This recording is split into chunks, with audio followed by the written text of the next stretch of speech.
Ai, você defende os teólogos porque você é formado em teologia, mas teologia não é tudo. Teologia não salva. Ai, Jesus, os apóstolos, não era formado em teologia. Ah, os teólogos podem ter o conhecimento, mas eu tenho a revelação. Olha, você formou em teologia, mas há muita letra mata, viu? Ah, o pastor fulano de tal não é formado, mas ele põe a mão, depois não sai.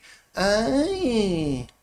Ai, gente, para com essa conversa. Eu já não aguento mais ouvir esses argumentos rasos para atacar aquele que se formou em teologia, aquele que estuda a Bíblia. Gente, se a Bíblia é a palavra de Deus e é errado estudar a palavra de Deus, gente, então é errado ser crente. É errado crer nas Escrituras. Se Deus deu a Bíblia, mas o que vale é a revelação individual que Deus dá para cada pessoa, então para que Deus deu a Bíblia? Então Deus dava logo a revelação. Não dá para a gente ter uma conversa baseada em lacração, baseada em frase de efeito. Não dá.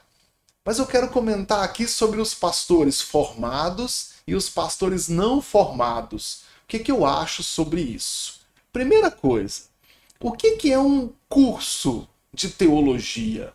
Eu dou aula no bacharel em teologia, na pós-graduação, teologia sistemática, história da igreja. Também dou aula para o seminário de obreiros. Todos esses são cursos de teologia. Você sentou, está estudando a Bíblia, é um curso de teologia. Eu ofereço um curso aqui na internet, o curso Café e Teologia. Eu estou estudando todas as matérias do bacharel em teologia, com aulas às sextas-feiras. Gostou? Primeiro link na descrição desse vídeo, você vai encontrar o formulário de inscrição e algumas informações básicas sobre o meu curso. Tá? É um curso de teologia. Mas vamos definir aqui juntos, né? Vamos definir juntos 3 níveis. Vamos pensar assim. Vamos pensar naquele curso do seminário pastoral, em que nós vamos ensinar aos pastores as matérias direcionadas para o exercício da pregação, para o exercício da atividade pastoral.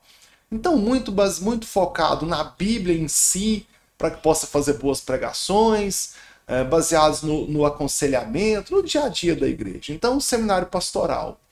Vamos pensar no bacharel em teologia, que é onde você vai estudar a fundo outras matérias, vai fazer algumas discussões teológicas que, em geral, não se faz na rotina do culto, seja por falta de tempo, seja até pela falta de interesse do público em geral. Eu vou ficar aqui discutindo a autoria de Hebreus num culto de quarta, de quinta-feira, de terça-feira à noite, sendo que eu posso pregar a cruz de Cristo, a mensagem do arrependimento, a mensagem da salvação. Então, alguns assuntos do bacharel em teologia, eles são tratados ali no seminário, nas faculdades, e fica ali para as rodas dos teólogos, né? Que eu brinco dizendo que é a roda dos esclarecedores. Salmo 1 fala para não ir à roda dos escarnecedores, e eu gosto de brincar que tem que haver a roda dos esclarecedores, né? Que traga esclarecimento para as pessoas. Bem, eu não acho que a atividade ministerial esteja vinculada à atividade acadêmica em teologia. Não é porque alguém é formado em teologia, que tem uma pós-graduação, até um doutorado em teologia, que essa pessoa seja qualificada para ser um pastor. Por que eu digo isso? Porque a atividade ministerial, a atividade pastoral, ela não é nem de longe a apreciação minuciosa de textos bíblicos. Ela envolve aconselhamento, que muitas vezes vem mais da minha maturidade emocional, da minha experiência de vida, do que de conhecer a fundo, por exemplo, algumas línguas originais da Bíblia. Não tem muito a ver. Muitas vezes eu preciso de paciência, de saber lidar com situações difíceis, administrar patrimônio, ter paciência com o pecado dos outros, que é uma coisa muito difícil. Quem já trabalhou com aconselhamento, quem tem que aconselhar, sabe o que eu estou dizendo. Então, aquela pessoa que se formou em teologia, ela pode não estar preparada para ser um líder de igreja, para ser um pastor de congregação, simplesmente porque as qualidades não são extraídas da sala de aula. Um dia eu brinquei com o meu pastor, falei, pastor, você tem que me ensinar a ser pastor. Aí ele brincou de volta, mas você não apenas é pastor, como você é formado e eu não sou. Aí eu brinquei de volta, o senhor é formado sim, o senhor fez seminário pastoral. Mas tem coisas que só a vida ensina. O banco da faculdade não ensina. E aí a gente encerrou o assunto ali. Mas esse é um ponto que eu preciso levantar. Agora, esse pastor que dirige congregação, que prega diariamente, aconselha, visita, toma decisões acerca da condução geral da igreja, se essa pessoa não tem nenhum conhecimento bíblico, o que ela vai pregar? O que ela vai ensinar acerca de Deus? Como é que essa pessoa vai pregar contra os falsos ensinos se ela sequer sabe qual que é o correto ensino, não sabe olhar para as escrituras e interpretar isso? Então eu vejo que mesmo o pastor leigo no sentido de não ser formado, ele precisa buscar algum conhecimento bíblico, que seja tendo uma boa Bíblia de estudos para que possa ler os comentários que ampliam um pouco o conhecimento de cada versículo, tire dúvidas com teólogos acerca de alguma coisa que leu na Bíblia e não entendeu. Então eu vejo que o pastor não formado, ele pode ter as qualificações necessárias para ser um pastor enquanto líder de uma pequena comunidade ou de uma grande, depende do tamanho da sua igreja, mas que também precisa de algum conhecimento bíblico para que possa fazer boas pregações.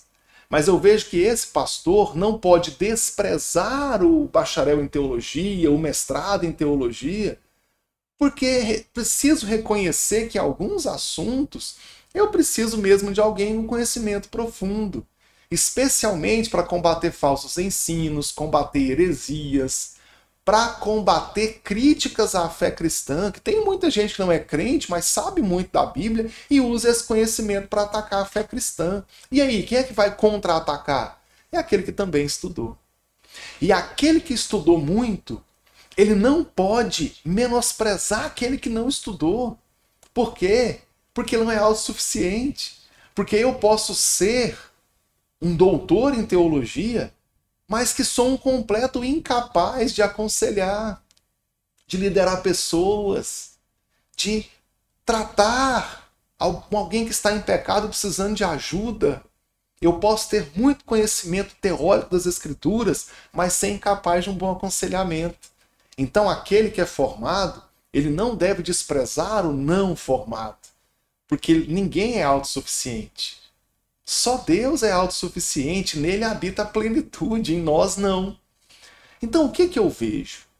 De que Deus chamou alguns para serem pastores, líderes, deu as devidas qualificações, chamou outros para estudarem muito a Bíblia, está pesado, mas não deu tantos dons de aconselhamento, por exemplo. Mas essa pessoa que não tem o chamado tão forte para aconselhar, mas que tem mais para olhar as minúcias das Escrituras, ele pode andar com essa pessoa e aprender com ela. Do mesmo jeito que o pastor não formado pode andar perto do formado e aprender com ele. Nós não estamos competindo. Nós estamos convergindo, unindo forças. Quando nós fazemos isso, o reino de Deus ganha. Quando nós brigamos, o reino de Deus perde. Eu estou dizendo isso porque muitas vezes eu sou criticado. Ah, você sabe da Bíblia, mas eu tenho a revelação. Gente, a revelação não é a Escritura. Eu não te menosprezo porque você não teve a oportunidade de estudar que eu tive. Mas eu espero que você não entenda que estudar a Bíblia seja um demérito de nenhuma pessoa. É um mérito. Agora, esse mérito deve vir da humildade. Humildade das duas partes. Eu vejo colegas, pastores formados, menosprezando a pregação de um leigo. Mas eu também vejo um leigo menosprezando a ação de alguém graduado. Ambos estão errados. Todos precisam de todos. Nós nos completamos na igreja. A Bíblia fala da variedade de dons. que Deus dá à igreja, que Deus distribui os dons na igreja. E nós nos completamos. Se nós entendemos isso, nós crescemos em Deus. Então, é isso que eu acho do pastor formado, que ele tem que ter a humildade de que ele pode aprender muito quanto à maturidade de vida, aconselhamento, liderança, tolerância. Pode. Afinal de contas, aquele pastor leigo, não formado, Deus o chamou. E aquele pastor leigo tem que valorizar o pastor formado, porque Deus também chamou o outro. E se os dois caminharem juntos, andarem juntos, vamos crescer muito em Deus. Se eles se desprezarem, quem perde é a igreja, quem perde é o reino de Deus. Então, vamos parar de divergir e começar a convergir, nós vamos crescer muito. Agora, em hipótese alguma, deve ser desprezado o conhecimento das Escrituras. O que deve ser desprezado é a arrogância e a briga entre os irmãos.